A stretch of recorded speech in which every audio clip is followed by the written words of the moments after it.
और साथियों, आप सबको मालूम है कि भारत आदिवासी पार्टी समस्त भारत के आदिवासी क्षेत्रों के विकास के लिए बनाई गई।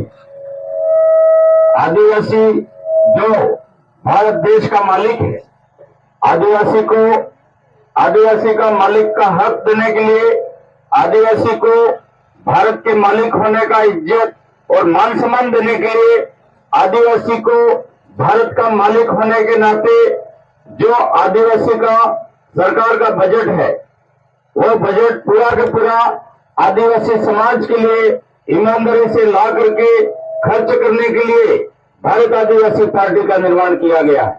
साथियों, सुप्रीम कोर्ट का फैसला 2011 में आया। सुप्रीम कोर्ट के फैसले में साफ लिखा है कि 8% आदिवासी है वो इस देश का मालिक है और 12% दूसरे लोग हैं वो विदेशी। तो सुप्रीम कोर्ट का जो फैसला है, उस फैसले के अनुसार इस देश की सरकार का खजाना है, उस खजाने का आधे का मालिक आदिवासी है। तो वो दिल्ली की सरकार का जो खजाना है, जिसका आधे का मालिक आदिवासी है, वो आधा खजाना हम लोगों को लेना है। और उस आधे खजाने के लिए, उस आधे खजाने को लेने के लिए भारत आदिवासी पार्टी का गठन किया गया है। साथियों, आदिवासी क्षेत्र की जमीन आदिवासी की है, आदिवासी क्षेत्र में नौकरी आदिवासी की है, आदिवासी क्षेत्र में व्यापार आदिवासी कर सकता है, आदिवासी क्षेत्र में जमीन है वो आदिवासी की। हमको हमारे जमीन की लड़ाई लड़नी है, हमको हमारे जंगल की लड़ाई लड़नी है। आज बिरसा मुंडा की जयंती है, हम बिरसा मुंडा के आदर्शों पर चलने वाले लोग हैं। बिरसा मुंडा हमारा भगवान था, जिसने आदिवासी को इस देश का मालिक बनने की लड़ाई लड़ी और लड़ाई लड़ते लड़ते 25 वर्ष की उम्र में बिरसा मुंडा शहीद हो गया। मानगढ़ के ऊपर 1500 आदिवासी शहीद हुए और उन 1500 आदिवासियों ने शहीद हो करके जो लड़ाई की शुरुआत की थी भीलराज की, गीत गाया था कि दिल्ली में मारी गादी है, अहमदाबाद मारे जागम है, कंबई में मारो दीवो है, भूरेटिया नहीं मानो रे नहीं मानो। तो भूरेटिया कौन?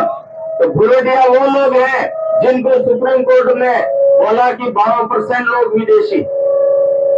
भूरेटिया वो लोग हैं और 8% आदिवासी जो है वो अपन है। तो ये 12% लोग हमारे आदिवासी का खजाना लूट रहे हैं, खा रहे हैं, और 12% में जो पूंजीपति है वो आदिवासियों की जमीनें छीन लेना चाहते हैं। आज मानगढ़ की पहाड़ियों में और जितनी भी आपके गोविंदपुरा की पहाड़ी और ये पहाड़ है, उन पहाड़ों में सोना निकलने वाला है। सर्वे हो गई है खनिज विभाग की। इन पहाड़ियों को बेचने की तैयारी कांग्रेस और बीजेपी की सरकारों ने कर दी है। ये जमीन, जिस जमीन के नीचे हम बैठे हुए हैं, उस जमीन के नीचे सोना भरा पड़ा है, इस जमीन के नीचे लोहा है, इस जमीन के नीचे हीरे हैं, इस जमीन के नीचे इतना खजाना भरा पड़ा है कि वो खजाना अगर निकाल करके बेचते हैं, उसको वापरते हैं, तो आदिवासी जो है वो करोड़ों का मालिक बनेगा। इस खजाने की रक्षा के लिए हम सबको लड़ना पड़ रहा है। खजाना कौन लूट रहा है? बीजेपी और कांग्रेस की सरकार है।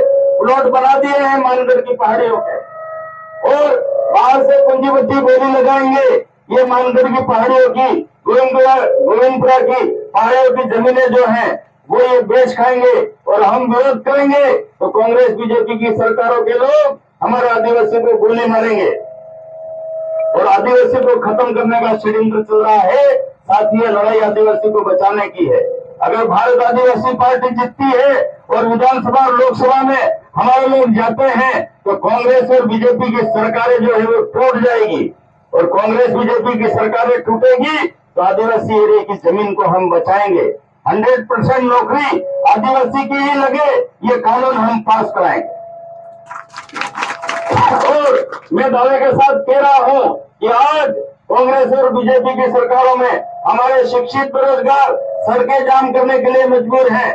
सड़कें जाम करते हैं तो उनको जेल में डाल दिया जाता है और नौकरी के लिए हमारे बच्चों को काखे डुंगरी पे चढ़ना पड़ रहा है। काखे डुंगरी पे चढ़ करके आंदोलन करते हैं तो हमारे बच्चों के ऊपर गोलियां चलाई जा रही। भारत आदिवासी पार्टी आदिवासी, शिक्षित, बेरोजगार, मजदूर, किसानों सबके अधिकार के लिए बनी है। मैं आपको दावे के साथ कह रहा हूं कि 10 से अधिक एमएलए भारत आदिवासी पार्टी के आदिवासी एरिया से जीत करके जा रहे हैं। तो सरकार चाहे बीजेपी बनाए, सरकार चाहे कांग्रेस बनाए, आदिवासियों के सहयोग के बिना कोई भी सरकार एक महीना भी नहीं चल पाएगी।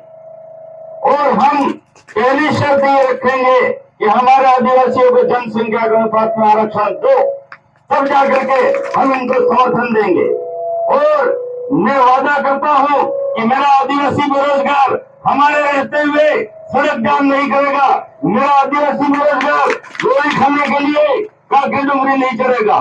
आपकी तरफ से जो भी लड़ाई लड़नी पड़ेगी वो विधानसभा और लोकसभा में जाकर के हम लोग लड़ेंगे और आपके सारे अधिकार हम दिलाएंगे।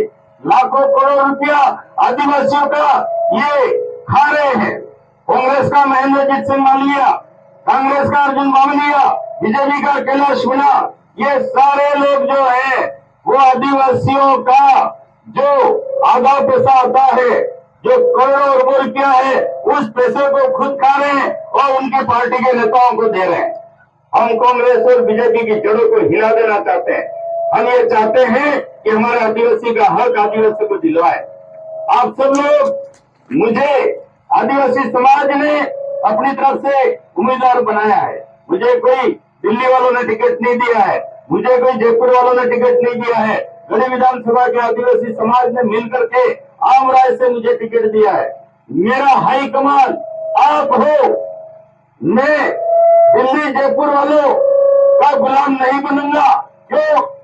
क्योंकि मुझे टिकट आप लोगों ने दिया है। मैं आपके आदेश का गुलाम रहूंगा, मैं आपके आदेशों की पालना करूंगा, मैं आप जो कहोगे वही बोलूंगा, मैं आप जो कहोगे वही करूंगा। और मैं आपको वचन देता हूं, मैं आप कभी भी किसी प्रकार की मुसीबत हो, थाना, चौकी, कोर्ट, कचहरी, भागजड़ा, किसी प्रकार की बात हो, आप एक फोन करना, मैं आधे घंटे में आपके बीच में हाजिर हो जाऊंगा और आपके सुख दुख में मैं खड़ा रहूंगा। आप हमारा आदिवासी समाज का ये बाप पार्टी है, उसका चुनाव चिन्ह गिगा और डोर हॉकी बॉल का चुनाव चिन्ह है। एड़ा चुनाव चिन्ह ऊपर તમે सब वोट डाल दो ને શારી મેરના વગેરેને આગા હોઈ આ સમજે તક આપણે પામણા ગંગા પામણા આવંગા सबने સમજાવજો કે ગેડા ડોક્ટર નિશાન है એના ઉપર વોટ डालवा है ને એમના પેલા મોટા મોટા 100 રૂપિયા ઉભા થયા है તે પાજોડ એમ કરી કરીને હાલતો ને કે બાપુ કેમ કે તમે પાજોડ એમ કરીને એ કહે એમ કરો તો આપણો સમાજનો કપડા પાઈ પણ વિસીન ખાઈ જવાના तो वोट डालो न के एम पामड़ा गई हगा कर दो सब कर दो पर वोट के नाम पर वोट समाज के नाम पर डाल दो।